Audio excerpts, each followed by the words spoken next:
Hello everyone. आज हम लोगों का सुप्रीम कोर्ट का निर्णय का दिन है। आज से हम लोग क्या कर रहे हैं, जो 2022 के सुप्रीम कोर्ट के जितने निर्णय हैं वो हम पढ़ेंगे। सिलेबस हम लोगों का कंप्लीट हो चुका है पूरा मेंस का। अब हम जितने भी 2022 में सुप्रीम कोर्ट के लीडिंग केसेस हैं, हर सब्जेक्ट से कोशिश करेंगे हर सब्जेक्ट के आपको लीडिंग केसेस, हम लीडिंग निर्णय जो मेन है हर सब्जेक्ट के आपको दे दें 2022 के। पहला केस हम लोग पढ़ रहे हैं, क्योंकि प्रोसीजर एक्ट हमने सबसे पहले कंप्लीट किया था, तो और सबसे ज़्यादा प्रोसीजर एक्ट में ही जो केस लॉज है उनकी ज़रूरत है। ज़्यादातर सुप्रीम कोर्ट के निर्णय जो आते हैं उनसे प्रश्न बनते हैं प्रोसीजर लॉ में, इसलिए सबसे पहले प्रोसीजर लॉ ले रहे हैं। सबसे ज़्यादा केस लॉ भी इसमें आते हैं, सबसे ज़्यादा प्रश्न केस लॉ से यहाँ से बनते हैं, इसलिए सबसे पहले हम लोग प्रोसीजर लॉ, और उसमें भी सबसे पहला एक्ट ले रहे हैं एविडेंस एक्ट, भारतीय साक्ष्य अधिनियम। पहला केस देखें सुप्रीम कोर्ट का क्या है। पहला निर्णय सुब्रमण्या बनाम कर्नाटक राज्य AIR 2022 सुप्रीम कोर्ट SC। थोड़ा सा केस के बारे में समझ लें। इस केस में दो चीज़ें आपको ध्यान रखना है, क्योंकि आपके पास मेंस में बहुत कम टाइम होता है, पूरा निर्णय कई पेज का होता है, आप नहीं लिख सकते, लगभग इम्पॉसिबल बात है। तो होता क्या है, आप जनरल चीज़ें, जैसे हम दो चीज़ें आपको पढ़ा रहे हैं, एक प्रावधान और निर्णय का जो सार है। आप पूरा निर्णय नहीं लिख सकते, निर्णय के मेन जो पॉइंट्स हैं उनको आप लिख दीजिए तो आपका पूरा निर्णय मान लिया जाता है, वो पूरे मार्क्स मिलते हैं। या निर्णय सार से ही प्रश्न अराइज होता है, तो अगर आप निर्णय का मेन सार याद कर रहे हैं या पढ़ रहे हैं या समझ रहे हैं तो आप सारे प्रश्न जो केस से, सुप्रीम कोर्ट के केस से संबंधित होते हैं, वो सब कर पाएंगे।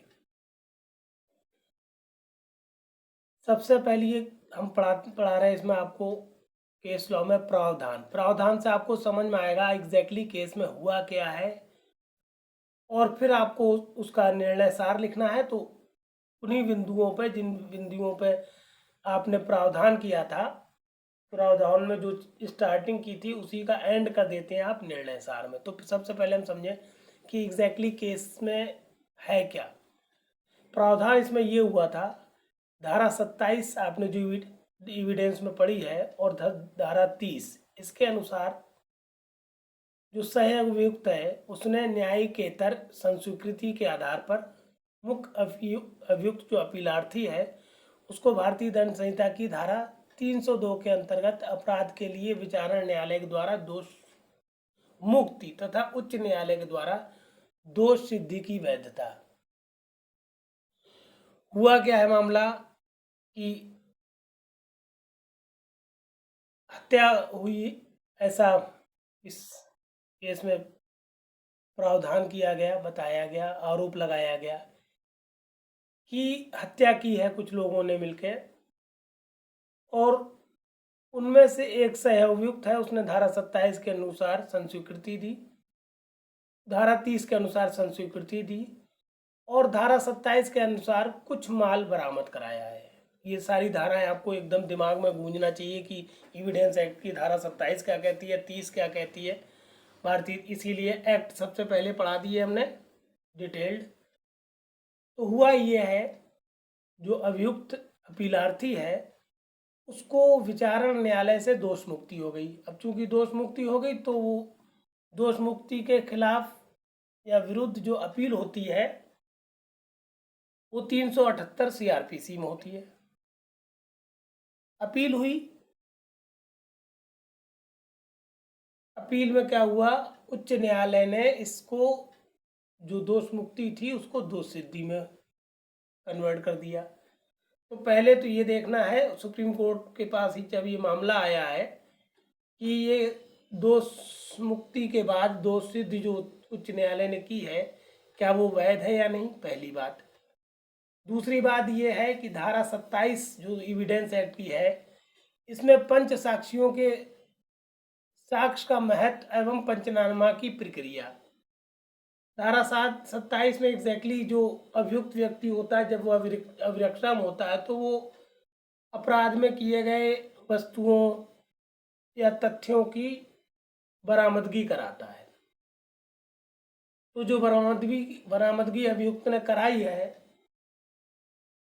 उसकी क्या प्रोसीजर है और उनका साक्ष्य कितना महत्व रखता है, ये बात देखना है। तीसरी बात हमें देखना है इस केस में, हमें का मतलब सुप्रीम कोर्ट को, क्योंकि सुप्रीम कोर्ट के पास अपील हुई है, उच्च न्यायालय की अपील। धारा 30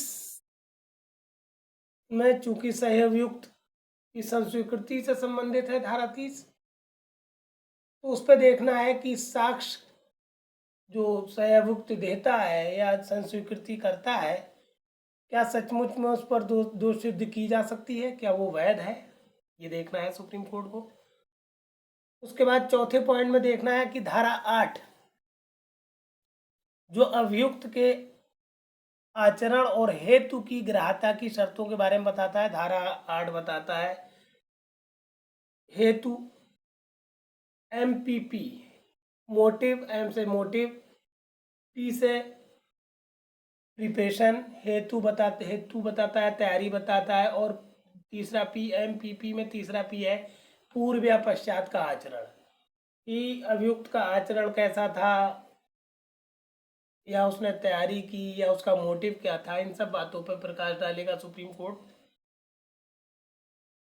और फिर आखिरी बात देखेगा कि धारा जो दंड प्रक्रिया संहिता की धारा 5वीं बात देखें, 5वां पॉइंट लिखा हुआ है कि दंड प्रक्रिया संहिता की धारा 378 दोष मुक्ति के विरुद्ध अपील में अपीलीय न्यायालय की शक्ति, कि जो दोष मुक्ति की अपील होती है, अभी हमने बताया CRPC के की धारा 378 के अंतर्गत होती है। और चूंकि दोष मुक्ति का निर्णय को उच्च न्यायालय ने दोष सिद्धि में कन्वर्ट किया है, परिवर्तित किया है, तो इसकी वैधता की, इसके बारे में जांच करेगा सुप्रीम कोर्ट, सही है कि नहीं है, ये तमाम। कुल मिलाकर प्रावधान से आपको ये समझ में आता है, प्रावधान इसलिए होता है, प्रावधान इसलिए हम हर केस में लिख रहे हैं, इसी तरह से आपको समझना है कि प्रावधान में आप ये समझ पाएंगे एग्जैक्टली मैटर क्या था। अगर आपके पास समय है तो आप प्रावधान भी लिखिए, और प्रावधान से ये याद रहेगा कि ये जजमेंट, ये जो निर्णय है, ये आपको किस सेक्शन में लिखना है। तो ये सेक्शन एग्जैक्टली आप 2 जगह लिख सकते हैं, अगर CRP 3 जगह लिख सकते हैं। पहली बात तो एविडेंस एक्ट की धारा 8 से संबंधित है, दूसरी बात एविडेंस एक्ट की धारा 27 से संबंधित है, तीसरी बात एविडेंस एक्ट की धारा 30 से संबंधित है। और CRPC की बात करें, वहाँ पर अगर 378 के बारे में पूछा जाता है तो आप वहाँ पर ये जजमेंट लिख सकते हैं। उसके अलावा अगर 302 में आपको कोई केस याद नहीं आ रहा है भारतीय दंड संहिता की, तो आप वहाँ पर ये केस लिख सकते हैं। इस तरह से आपको ये समझ में आता है कि प्रावधान के जरिए, कि पहले तो समझ में आता है कि केस क्या है, केस के बाद ये समझ में आता है ये हम लोगों को अप्लाई कहाँ करना है। अब आप आ जाए निर्णय सार में। जो सुप्रीम कोर्ट ने निर्णय दिया है उसको बिल्कुल हम बिंदुवार समझा रहे हैं आपको। आपको चूंकि निर्णय को समझना है, अगर आपको समझ ना आए तो वीडियो पॉज करके देखिएगा। अब ये क्योंकि सीरीज हमने सिलेबस के बाद शुरू की है सुप्रीम कोर्ट के निर्णय की, सारे निर्णय 2022 के हम आपको दे रहे हैं, बहुत ज़्यादा इम्पोर्टेंट है, केस लॉज को लिखने में मदद करते हैं। दूसरी चीज़, यहाँ से प्रश्न अराइज होता है, चाहे वो UP PCSJ के कैंडिडेट्स हो, चाहे वो UP HJS के कैंडिडेट हो। इन निर्णयों को बहुत ध्यान से सीरीज वाइज देखें बिल्कुल। इसके लिए आपको एग्जैक्टली या तो हमारे चैनल को सब्सक्राइब करना पड़ेगा, या हमारे WhatsApp नंबर जो हम देंगे उस पर आपको अटैच होना पड़ेगा। निर्णय सार क्या है? निर्णय सार में पहला पॉइंट सुप्रीम कोर्ट ने बताया, पहला पॉइंट अब लिखित किया, ये था उच्च न्यायालय के द्वारा पारित आदेश आक्षेपित आदेश में, जो आदेश है वो आक्षेपित आदेश है, क्योंकि वो आक्षेप कर रहा है, अपोज कर रहा है, विरोध कर रहा है विचारण न्यायालय का। तो आक्षेपित आदेश में दर्ज कोई भी समाधान हम नहीं पाते हैं, जिस कारण उच्च न्यायालय को विचारण न्यायालय के द्वारा पारित सुतर्कपूर्ण दोषमुक्ति के निर्णय को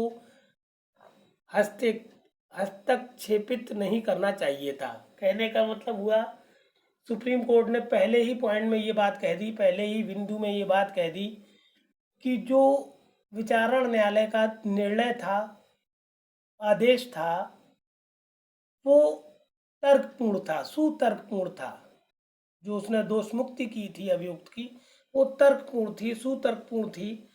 तर्कों के आधार पर उसने दोष मुक्त किया था अभियुक्त को, और उच्च न्यायालय ने उसके दोष मुक्ति के आधार, दोष मुक्ति के विचारण न्यायालय के दोष मुक्ति के निर्णय को हस्तक्षेपित करके, उसमें आक्षेप करके जो दोष सिद्ध की है, उसमें हम कोई मेरिट नहीं पाते हैं, उसमें हम कोई ऐसी चीज़ नहीं पाते हैं कि उसने ऐसा क्यों किया, उसे ऐसा नहीं करना चाहिए था। ये कहता है सुप्रीम कोर्ट अपने पहले बिंदु पर। दूसरी बात, भले ही अभियुक्त की सूचना पर प्राप्त की गई वस्तुएं धारा 27 के अंतर्गत गृह नहीं है, किंतु वे धारा 8 के अंतर्गत अभियुक्त के आचरण के रूप में सुसंगत है। किंतु आचरण संबंधी इस साक्ष्य के आधार मात्र पर अभियुक्त को दोष सिद्ध नहीं किया जा सकता। हुआ क्या, जब अभियुक्त अभिरक्षा में आया, तो अभिरक्षा में आने के बाद अभियुक्त ने जो है बताया कि ये हमने, जो सह अभियुक्त था उसने बताया कि हमने जब क्राइम किया तो ये सामान हमने वहाँ छुपाया, ये सब चीज़ें की। तो जो विचारण न्यायालय था उसने भी उसका संज्ञान लिया, विधिवत लिया, और सुप्रीम कोर्ट ने ये कहा कि जो बरामदगी होती है धारा 27 के अनुसार, भले ही उन वस्तुओं को आप ग्रह ना कर रहे हो, मगर आप धारा 8 के अनुसार जब आपने देखा कि अभियुक्त का आचरण कैसा है, उसने, उसका मोटिव क्या है, और हो सकता है कहीं ना कहीं आपको मोटिव दिखा, मगर सिर्फ उसके आचरण के आधार पर, उसके मोटिव के आधार पर आप उस अभियुक्त को दोष सिद्ध नहीं कर सकते। ये नसीहत की उच्च न्यायालय को, उच्चतम न्यायालय ने, कि सिर्फ आप जो है धारा 8 के अनुसार आपको लग रहा है कि उसका आचरण कुछ ऐसा है कि क्राइम कर सकता है, या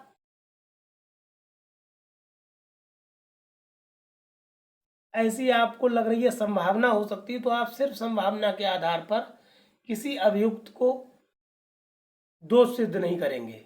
दूसरे पॉइंट में ये बात सुप्रीम कोर्ट ने क्लियर की। तीसरी बात सुप्रीम कोर्ट ने क्या कहा, एक सह अभियुक्त की संस्वीकृति को केवल विचार में लिया जा सकता है, किंतु ये स्वयं कोई मूल साक्ष्य नहीं होता। जो सह अभियुक्त था उसने जो संस्वीकृति दी धारा 30 के अनुसार, उसको उच्च न्यायालय ने बहुत ज़्यादा महत्व दिया, जबकि इतना महत्व सह अभियुक्त को नहीं देना चाहिए, क्योंकि वो अपराध से बचने की प्रवृत्ति में होता है और गलत साक्ष्य भी दे सकता है। मात्र सह अभियुक्त के साक्ष्य के आधार पर उच्च न्यायालय अगर दोष मुक्ति को दोष सिद्धि में कन्वर्ट कर दिया है तो ये बहुत गलत किया, ये कहा सुप्रीम कोर्ट ने। फिर चौथी और आखिरी बात कही, क्या सुप्रीम कोर्ट ने, देखें, हेतु किसी मामले में तथ्यों एवं परिस्थितियों में अभियुक्त अपीलार्थी के विरुद्ध एक मजबूत संदेह उत्पन्न करता है, किंतु संदेह कितना ही मजबूत क्यों ना हो, वो अभियुक्त की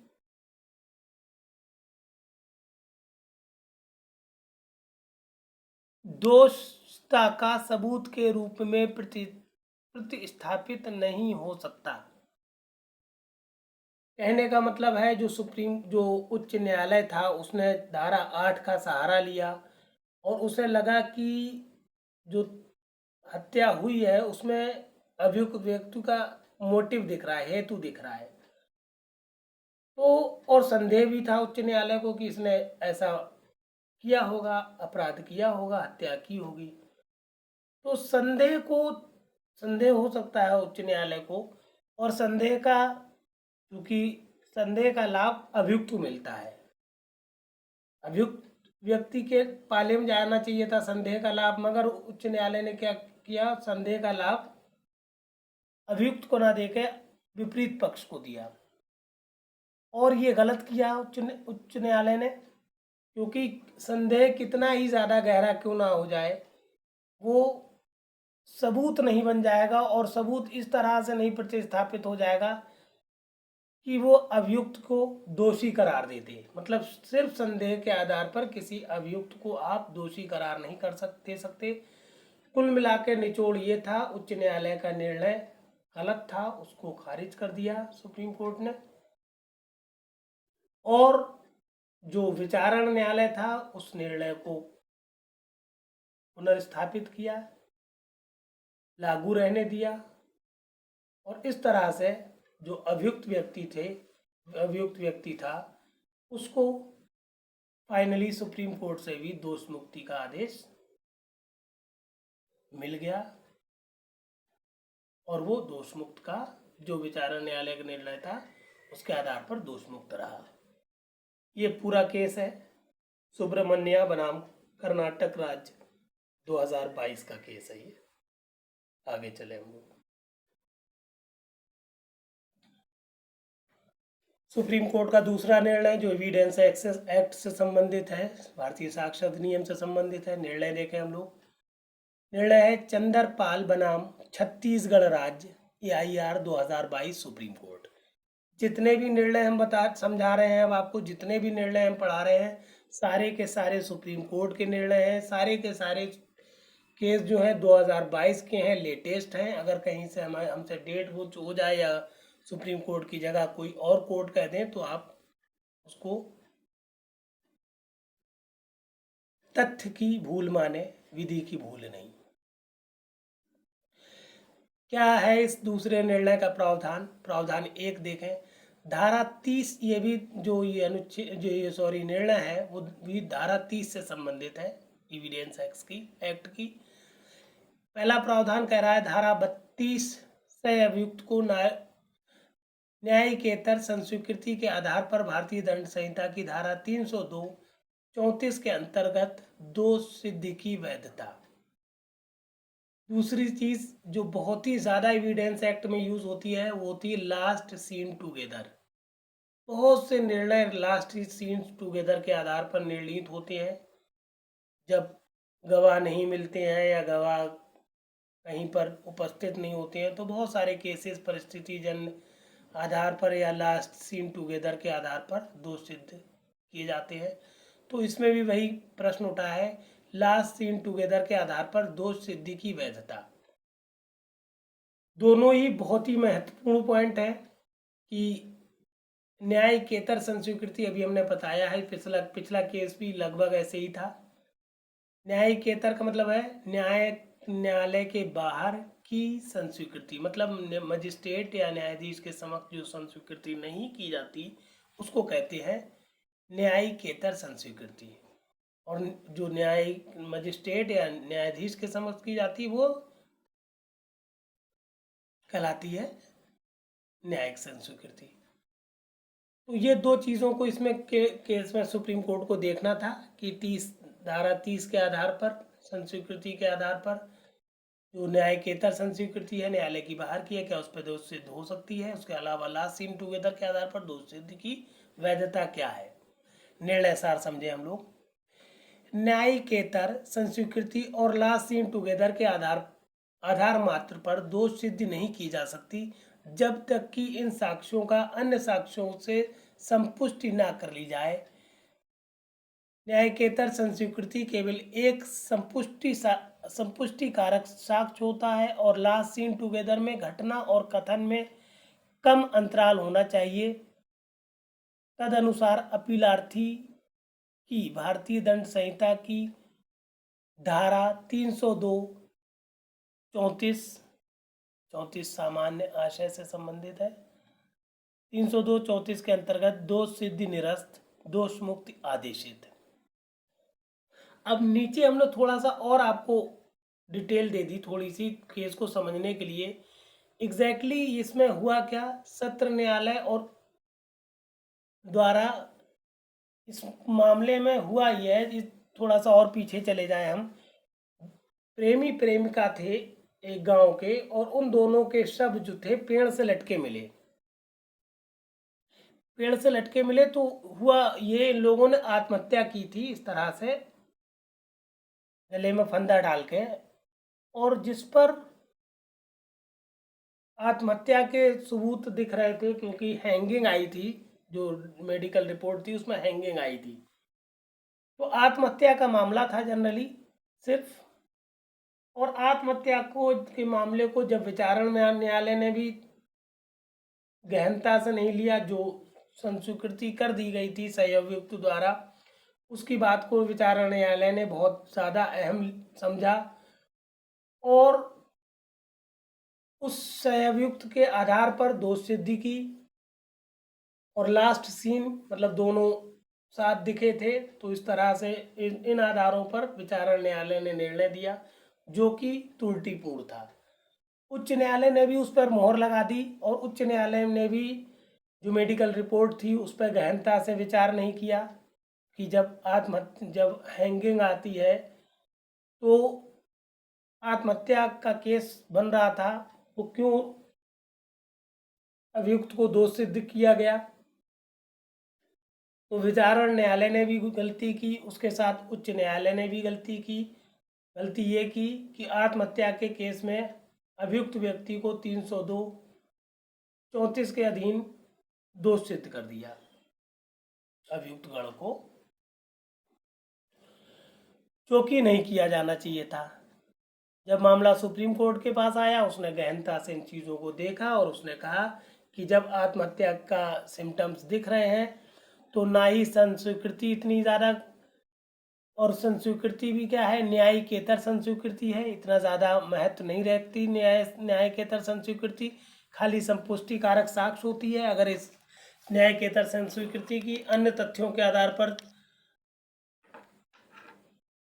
संपुष्टि नहीं होती, उसको फुलफिल नहीं करते और सारे तथ्य मिलकर उसका समर्थन नहीं करते न्यायिकेतर संस्वीकृति का, तो इस आधार पर आप किसी अभियुक्त को दोष सिद्ध नहीं कर पाएंगे, क्योंकि ये न्याय के हित में नहीं है। कुल मिला के अभियुक्त व्यक्ति सुप्रीम कोर्ट से दोष मुक्त हो गया, और इस तरह से जो दोष सिद्ध की गई थी विचारण न्यायालय और उच्च न्यायालय द्वारा, उसको निरस्त कर दिया सुप्रीम कोर्ट ने और दोष मुक्त का आदेश दे दिया। ये दूसरा केस हमने क्लियर कर दिया आपको। जो भी चीज़ ना समझ में आई हो, वीडियो को पॉज करके देखिए। फिर भी अगर कोई आपको असुविधा हो रही है तो हमने अपना व्हाट्सएप नंबर दिया है 9450770772। सिर्फ महीना भर बचा है आपके मेंस एग्ज़ाम का, बहुत करीब आ चुका है आपका मेंस एग्ज़ाम। इसलिए हम चाहते हैं कि आप इस नंबर, ये व्हाट्सएप नंबर है, इस पर जुड़ जाएं। एक ग्रुप बना दिया है हमने लोगों के एस्पायरेंट्स के लिए, आप लोगों के लिए। और इससे जुड़ने का फ़ायदा ये है, आप डायरेक्ट हमारे कांटेक्ट में आएंगे, कोई भी दुविधा है एग्ज़ाम से रिलेटेड तो हम आपकी दुविधा दूर कर देंगे। हालांकि इसकी नॉमिनल फ़ीस है, बहुत कम फीस है, 500 रुपये हमने फ़ीस रखी हुई है रजिस्ट्रेशन की। ये भी फ़ीस उन कैंडिडेट्स के लिए रिटर्नेबल है, रिफंडेबल है, जो सिलेक्शन ले लेते हैं। आप जुड़ जाइए, बहुत सारा फ़ायदा हो सकता है। नहीं जुड़ते हैं तब भी कोई बात नहीं है, आप हमारा चैनल डायरेक्ट डालें आप, हमने चैनल दे दिया नीचे @law classes by Firoz sir. इस चैनल को डालेंगे तो आपको हमारा वहाँ डे 1 से लेके डे 100 तक के वीडियो देखेंगे, जो कि डे वाइज हैं। उसके अलावा हमने प्लेलिस्ट बना दी है। प्लेलिस्ट में जब आप जाएंगे तो सब्जेक्ट वाइज प्लेलिस्ट है। आप सब्जेक्ट वाइज पढ़ना चाहें सब्जेक्ट वाइज पढ़ सकते हैं, आप डे वाइज पढ़ना चाहें डे वाइज पढ़ सकते हैं। पूरा मेंस का सिलेबस हम दे चुके हैं आप लोगों को, बेहतरीन आप पढ़ाई करिए। सारे साथ कंप्लीट मैटर है, इससे कुछ भी नहीं बचेगा मेंस में। आप 100% मेंस में क्वालिफाई हो जाएंगे अगर ये मैटर कायदे से पढ़ते हैं तो। सिर्फ आप मेहनत से पढ़िए, सारे साथियों को शेयर करिए और हमारे चैनल को सब्सक्राइब ज़रूर करिए। अब हम लोग चलें अगले केस पर। सुप्रीम कोर्ट का तीसरा निर्णय देखें। उत्तर प्रदेश राज्य बनाम वीरपाल और अन्य AIR 2022 सुप्रीम कोर्ट का केस है।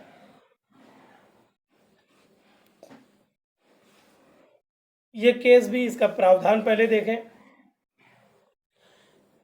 ये केस भारतीय साक्ष्य अधिनियम की धारा 32 पर आधारित है। प्रावधान क्या है देखें।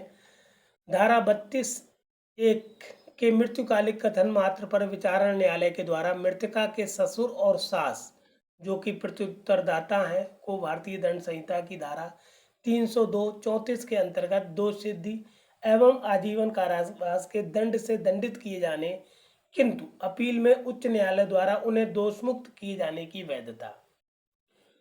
हुआ क्या है, मृत्युकालिक कथन है मृतका का, जिसने अपने ससुर और सास के जो प्रत्युत्तरदाता हैं उनके बारे में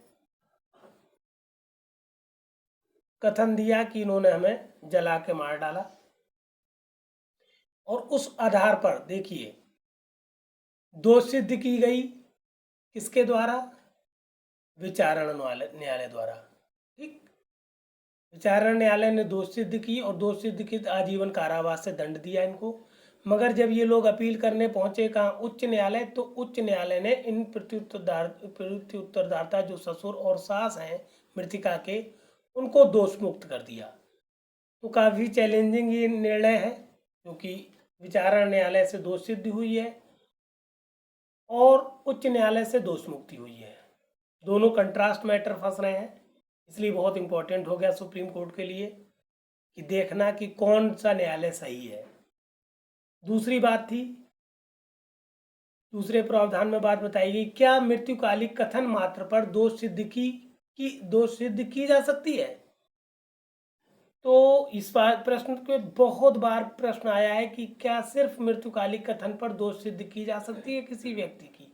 तो इस पे भी सुप्रीम कोर्ट को अपना निर्णय देना है, नज़ीर के फॉर्म में निर्णय देना है, जो कि अभी हम देखते हैं। अब निर्णय सार समझ लें हम लोग।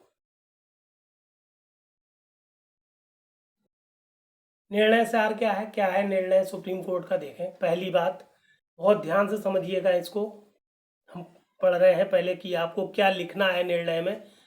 मेनली आप प्रावधान को अपने लिए याद करिए, प्रावधान को लिखने की ज़रूरत नहीं है।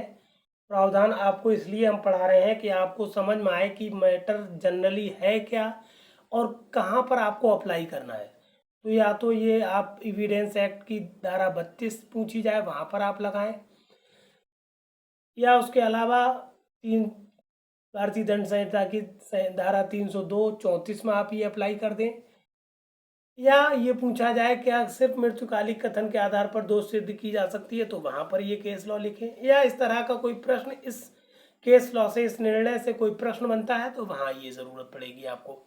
तो कहने का मतलब है प्रावधान आपको समझने के लिए है कि आप क्या समझ रहे हैं, निर्णय कहाँ लिखना है, कैसे लिखना है, और निर्णय सार एग्जैक्टली आपको लिखना होता है, क्योंकि इतना ही समय होता है कि आप इस निर्णय सार को भी अच्छे से जब पढ़ेंगे समझेंगे तो उसमें से भी आप शब्द आधे ही लिख पाएंगे, क्योंकि बहुत कम टाइम होता है एग्जाम हॉल में आपके पास। तो समझ लें, क्योंकि अब आप 10-10 पेज के निर्णय को ना पढ़ने बैठ जाइएगा, वरना आपका समय सब खत्म हो जाएगा। मेंस बहुत करीब है, जैसा हम पढ़ा रहे हैं निर्णय उस हिसाब से आप निर्णय लिखिएगा। निर्णय सार में पहला पॉइंट सुप्रीम कोर्ट ने कहा, पहला बिंदु बताया, पहला निर्णय दिया, अभिलिखित कराया। पहले बिंदु पर क्या अभिलिखित कराया, जहां की मृतिका के 2 मृत्युकालिक कथन दर्ज किए गए हों, पहला निरीक्षक जो कि अन्वेक्षणकर्ता द्वारा दंड प्रक्रिया की संहिता की धारा 161 के अंतर्गत, और दूसरा मजिस्ट्रेट द्वारा। हुआ क्या है, जो मृतिका है उसके 2 मृत्युकालिक कथन है। एक कथन उसने उपनिरीक्षक जो अन्वेक्षण करता था उसके सामने दिया, जो कि धारा 161 दंड प्रक्रिया के संहिता के अंतर्गत आता है, और दूसरा जो मृत्युकालिक कथन है उसने मजिस्ट्रेट के सामने दिया है। हुआ क्या, दोनों कथनों में भिन्नता क्या है उसको समझ लें। प्रथम मृत्युकालिक कथन दर्शित करता है कि मृतिका ने स्वयं अपने ऊपर मिट्टी का तेल उड़ेलकर स्वयं ही आग लगाई। ठीक, पहले मृत्युकालिक कथन में जो आपके अन्वेक्षण करता है, उपनिरीक्षक साहब हैं, दरोगा जी हैं, उन्होंने बताया अपने अभिलिखित किया मृत्युकालिक कथन कि मृतिका ने अपने आप अपने ऊपर तेल डाला और अपने आप आग लगा ली और वो मर गई। जबकि दूसरा देखें, जबकि दूसरे मृत्युकालिक कथन के अनुसार प्रत्युत्तरदातागण ने मृतिका को पहले दहेज के लिए छड़ी से मारा पीटा और बाद में उस पर मिट्टी का तेल उड़ेलकर उस पर माचिस से आग लगा दिया। दूसरा जो मृत्युकालिक कथन है एकदम उल्टा है, जो कि मजिस्ट्रेट के सामने दिया गया है। संभवतः ज़्यादा विश्वसनीय होना चाहिए था, ज़्यादा विश्वसनीय होगा ये कथन, क्योंकि मजिस्ट्रेट के सामने किया गया है। पुलिस के सामने आप जानते ही हैं क्या स्टेटमेंट देता है व्यक्ति, क्या लिखते हैं वो लोग। तो मजिस्ट्रेट के सामने जब जो मृत्युकालिक कथन दिया गया वो ये दिया गया कि जो सास ससुर थे उन्होंने मारा पीटा पहले, फिर दहेज की मांग करते रहे या कर रहे थे, उस वक्त भी दहेज के लिए ही मारा पीटा, और फिर मिट्टी का तेल उड़ेला और फिर माचिस से उसके ऊपर आग लगाकर उसको मार डाला। ये था मजिस्ट्रेट के सामने। अब देखें विचारण न्यायालय ने क्या किया और उच्च न्यायालय ने क्या किया। अब मैटर बहुत इंपॉर्टेंट आने जा रहा है। विचारण न्यायालय ने मजिस्ट्रेट के द्वारा लिखित कथनों के आधार पर प्रत्युत्तरदाता को दोष सिद्ध किया। अगर शुरुआती दौर से आप समझ गए कि क्या होना चाहिए था केस में, तो आप बहुत सही चल रहे हैं। कहने का मतलब ये है कि विचारण न्यायालय ने क्या किया, मजिस्ट्रेट के जो समक्ष मृत्युकालिक कथन किया गया था मृतिका द्वारा उसको तवज्जो दी और उस मृत्युकालिक कथन के आधार पर प्रत्युत्तरदाता जो सास और ससुर थे उनको दोष सिद्ध कर दिया। ठीक ही किया होगा जहां तक है। अब क्या हुआ, जब दोष सिद्धि हो गई इनकी तो ये लोग कहाँ गए,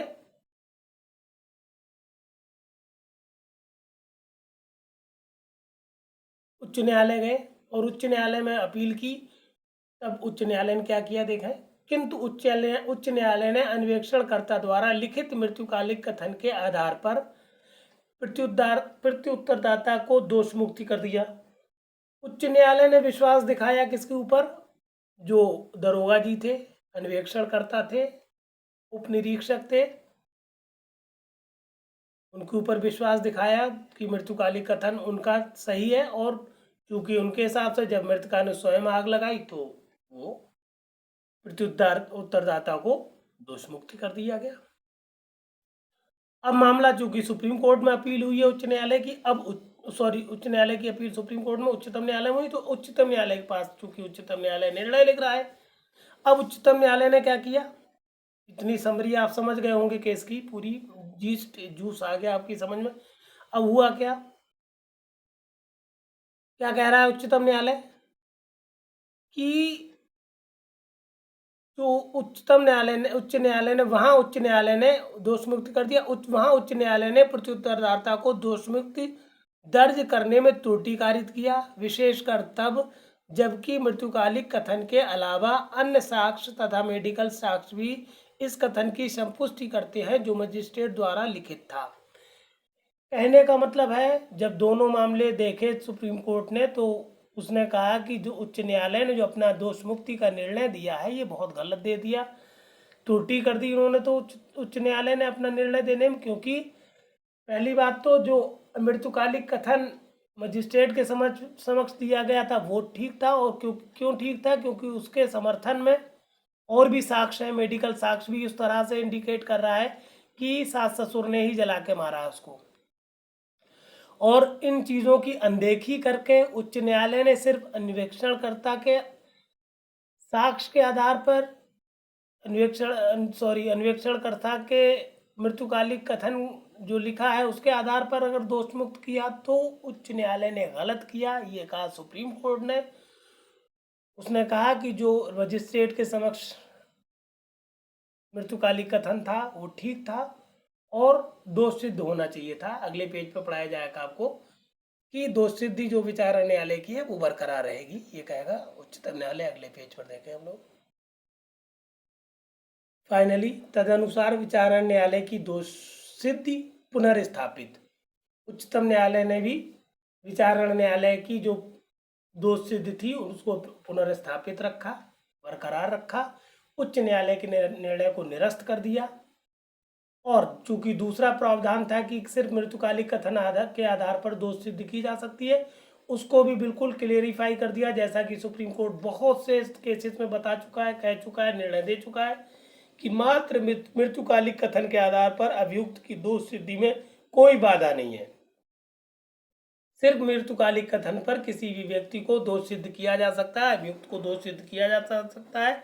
इसमें कोई भी बाधा नहीं है, कोई भी इफ बट नहीं है, कोई भी अपवाद नहीं है। हाँ, यदि वो सत्य और विश्वसनीय है। सिर्फ शर्त दो हैं कि वो जो मृत्युकालिक कथन है वो सत्य होना चाहिए और विश्वसनीय होना चाहिए। सिर्फ अगर ये दो बातें हैं तो सिर्फ और सिर्फ मृत्युकालिक कथन के आधार पर अभियुक्त व्यक्ति को दोष सिद्ध होती आई है। ऐसा उच्चतम न्यायालय ने बहुत से निर्णय में कहा है और इसमें भी ये क्लियर कर दिया। चौथा और आखिरी निर्णय आज के हम लोगों के लेक्चर का है एविडेंस एक्ट का। चौथा निर्णय है कमल खुदाल बनाम आसाम राज्य AIR 2022 सुप्रीम कोर्ट। क्या कहता है? कमल खुदाल बनाम आसाम राज्य। इसमें भी आप देखें धारा 32 साक्ष्य अधिनियम की और धारा 60। धारा 60 क्या कहती है कि मौखिक साक्ष्य प्रत्यक्ष होना ही चाहिए, है ना। 59 कहती मौखिक साक्ष्य और 60 कहती मौखिक साक्ष्य प्रत्यक्ष होना ही चाहिए। देखें हम प्रावधान क्या है इसमें।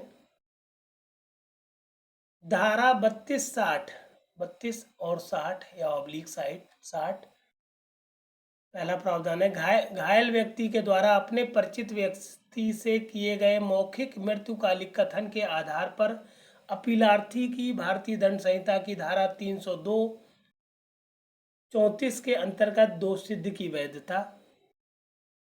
दूसरा फिर से वही बात है, मृत्युकालिक कथन के स्वीकार्यता के आधार, किन आधारों पर मृत्युकालिक कथन को स्वीकार करना चाहिए ये इसमें देखेंगे सुप्रीम कोर्ट क्या कहता है।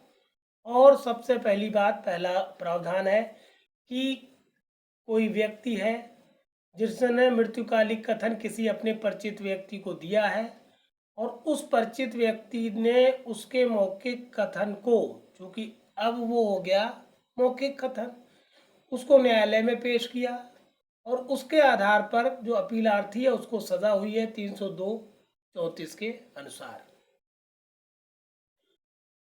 इसमें एग्जैक्टली हुआ क्या है समझ लें आप। एक व्यक्ति है जिसको कुछ लोगों ने शराब की भट्टी, जो जहाँ शराब बनती है वहाँ उसको फैक्ट्री में ले गए और वहाँ पर इसके ऊपर जलता हुआ कोयला टाइप का डाल दिया, जो उसमें भट्टी में अंगारे टाइप के होते हैं वो डाल दिए और उस बेचारा उस अंगारों से पूरा जल गया, झुलस गया, चीख रहा था बहुत बुरी तरीके से। तो पास में कोई जो आदमी काम कर रहे थे उसके खेत के पास में परिचित थे उसके, वो भाग के गए तो देखा वो लगभग 75% जल चुका था आदमी। और उसने बताया कि हमको जो है फलां ने ये खौलता हुआ अंगारा डाल दिया है और मैं बहुत भयंकर मुझे दर्द है, और मतलब तो दिख ही रहा था, चीख रहा था वो। तो उसका कथन, उसके बाद वो कथन करने के बाद उपचार के दौरान मर भी गया। तो कहने का मतलब है कि क्या उसका मृत्युकालिक कथन, क्योंकि उसने परिचित व्यक्ति को सिर्फ ये बात बताई कि इन्होंने, जो अभियुक्त गण है, इन्होंने मेरे ऊपर कोयला डाला है, मेरे ऊपर ये जलता हुआ अंगार डाला है और इससे मैं जला हूँ। तो ये मृत्युकालिक कथन उस व्यक्ति का, उसके परिचित व्यक्ति ने न्यायालय में दिया और सिर्फ उस व्यक्ति के आधार पर दोष सिद्धि हुई है।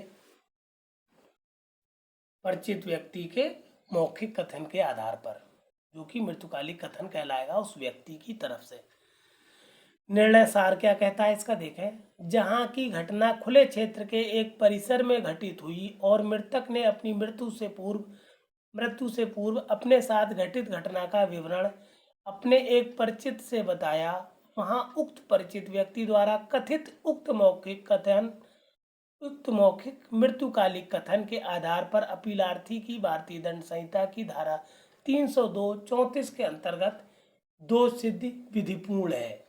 सुप्रीम कोर्ट ने बिल्कुल क्लियर कर दिया, क्योंकि इसमें देखिए खास बात क्या हुई है, जो विचारण न्यायालय ने है उसने उसने क्या किया है, इसमें दोष सिद्ध किया है अभियुक्त गण को। और विचारण न्यायालय के बाद उच्च न्यायालय ने भी उस पर मोहर लगा दी कि दोष सिद्ध ठीक है। उसके बाद अपीलार्थी पहुंच गया, मतलब विचारण न्यायालय से भी सजा हुई, उच्च न्यायालय से भी सजा बरकरार रही। अब पहुंचा सुप्रीम कोर्ट। सुप्रीम कोर्ट ने जब मैटर देखा, मसला सिर्फ इतना फंस रहा था कि इसका जो मृत्युकालिक कथन था वो एक ऐसे व्यक्ति ने दर्ज किया, मौखिक कथन था, और उस मौखिक कथन के आधार पर ही दोष सिद्धि हुई है। तो ये चेक करना था सुप्रीम कोर्ट को कि ये ठीक है कि नहीं है। तो उसने भी मोहर लगा दी कि जो कथन मृत्युकालिक कथन संदेह से मुक्त है, इसमें कोई शक नहीं है, कि इसमें कोई संदेह करने की गुंजाइश नहीं है कि मृत्युकालिक कथन उस व्यक्ति का कथन है जो मर गया है, और उसने किसी भी व्यक्ति को दिया हो, चाहे वो लिखित हो, मौखिक हो, कुछ भी हो। वो मृत्युकालिक कथन एकदम नज़ीर होता है, एकदम ठोस सबूत होता है, और उसके आधार पर दोष सिद्ध ठीक है, विधिपूर्ण है, ऐसा कह दिया सुप्रीम कोर्ट ने अपने निर्णय के पहले बिंदु में। दूसरे बिंदु में क्लियर कर दिया क्या, कि मृत्युकालिक कथन किन अवस्थाओं में या किस तरह से लिया जाता है, विश्वसनीय है कि नहीं है, ये सब बातें। तो दूसरे पॉइंट में अब सुप्रीम कोर्ट ने कह दिया, किसी कथन को मृत्युकालिक कथन के नाम से स्वीकार करने का विचार लैटिन सूत्र, क्या है लैटिन सूत्र, नीमो मेरिस्टोरस प्रेस्यूमीटर प्रेस्यूमीटर मेंटायर। क्या मतलब है इसका, a man will not meet his maker with a lie in his mouth. Hindi में क्या है, लैटिन से निस्सरित है। इस कोटेशन का, इस लैटिन सूत्र का अर्थ है, कोई व्यक्ति अपने मुंह में कोई झूठ लेकर अपने ईश्वर से नहीं मिलेगा। सुप्रीम कोर्ट ने बिल्कुल क्लियर कह दिया। अतः आगे देख लें, अतः अपील निरस्त, दोष सिद्धि कायम। कहने का मतलब हुआ कि जो मृत्युकालिक कथन उस व्यक्ति ने अपने परिचित को दिया था, वो मृत्युकालिक कथन ठीक था, उसमें कोई शक नहीं है, क्योंकि मरते वक्त कोई भी आदमी झूठ नहीं बोलता है। वो अपना झूठा मुंह अपने ईश्वर को नहीं दिखाना चाहता, इसलिए हर हाल में मृत्युकालिक कथन सत्य ही होता है। सुप्रीम कोर्ट ने इस पर मोहर लगा दी, और इस आधार पर किया गया निर्णय जो विचारण न्यायालय का था, और जिस पर उच्च न्यायालय ने सहमति दी थी, बिल्कुल ठीक थी। और यहाँ सुप्रीम कोर्ट से भी ऐसे व्यक्ति को कोई राहत नहीं मिलेगी जिसने निर्दयता पूर्वक किसी व्यक्ति विशेष के ऊपर अंगार डाल दिए हों, उसको जला के मार डाला हो। ऐसे व्यक्ति के लिए रियायत की कोई छूट नहीं है, क्योंकि मृत्युकालिक कथन ठीक है, भले ही वो मौखिक रूप में दिया गया है, किसी व्यक्ति को दिया गया है, इसमें कोई गुंजाइश नहीं है बचने की। फाइनली दोष सिद्धि कायम रहेगी। ये हमने आपको आज 4 निर्णय पढ़ाए। चारों ही निर्णय आपके एविडेंस एक्ट के हैं, 2022 के हैं, सुप्रीम कोर्ट के हैं। जैसा कि हमने बताया है, समय अब आपके पास 1 महीने से भी कम है। कोशिश करिए, जो हमने नंबर आपको 9450770672 दिया है, उस पर जुड़ जाइए, तो आपको और भी ज़्यादा क्लियर कट बात समझ में आएगी। कोई भी क्यूरी होगी, आप डायरेक्ट हमसे कांटेक्ट कर सकेंगे। फीस का कोई मैटर हो तो डिस्कस कर लीजिए, फीस के लिए परेशान ना होइए। आप लोग सिलेक्शन लीजिए, हमारा मोटिव सिर्फ आपको सिलेक्शन दिलाना है। सिलेक्शन लीजिए, ज़्यादा से ज़्यादा लोग सेलेक्ट होइए। पूरा मैटर कंप्लीट है। ये जो केस लॉज बचे थे वो हम आपको दे रहे हैं, लेटेस्ट केस लॉज, ये भी पूरे हो जाएंगे आपके पास सुप्रीम कोर्ट के। अब कोई भी मैटर कम नहीं है आपके पास। पढ़ाई अपनी का जारी रखिए, रिवीजन करते रहिए, सारे लोगों को मैटर शेयर करिए। कंप्लीट मैटर है, इससे ज़्यादा मेंस में कुछ नहीं बाहर से बनेगा, सिर्फ अच्छे से याद करिए। बेहतर तरीका ये है, हर वीडियो के वीडियो के साथ हमने पीडीएफ अटैच किया हुआ है। जब आप वीडियो चलाते हैं तो मोर लिख के आता है, उसको टच करिए, पीडीएफ डाउनलोड कर लीजिए। PDF अपने हाथ में रखिए, फिर वीडियो चलाइए, पूरी बात आपको समझ में आएगी। सही तरीका ये है, वीडियो को रिपीटेडली चलने दीजिए, तो धीरे धीरे आपके दिमाग में हर बात बैठ जाएगी और आप मेंस में हर बात आपको स्ट्राइक करेगी और अच्छे से आप मेंस लिख पाएंगे। फाइनली वीडियो काफ़ी हम लोगों का लंबा हो गया है। कहने का मतलब ये है, अगर आप जुड़ते हैं हमारे साथ व्हाट्सएप ग्रुप से तो ठीक, नहीं जुड़ते कोई बात नहीं। आप तैयारी करिए, चाहे डे वाइज पढ़िए, चाहे आप सब्जेक्ट वाइज पढ़िए। सब्जेक्ट वाइज भी हमने प्लेलिस्ट बना दी है, डे वाइज भी आपके पास मैटर है। कोई भी डाउट हो क्लियर कर लीजिए हमसे, कोई भी असुविधा हो तो हमसे कांटेक्ट कर लीजिए, मगर सिलेक्शन लीजिए। और हम आपको ऐसे ही हर डे नए नए केस लॉ बता रहे हैं 2022 के, इसलिए चैनल को सब्सक्राइब ज़रूर करिए और मैटर को शेयर कर ज़रूर करिए, जिससे सब लोगों को फ़ायदा हो। Thank you for watching this.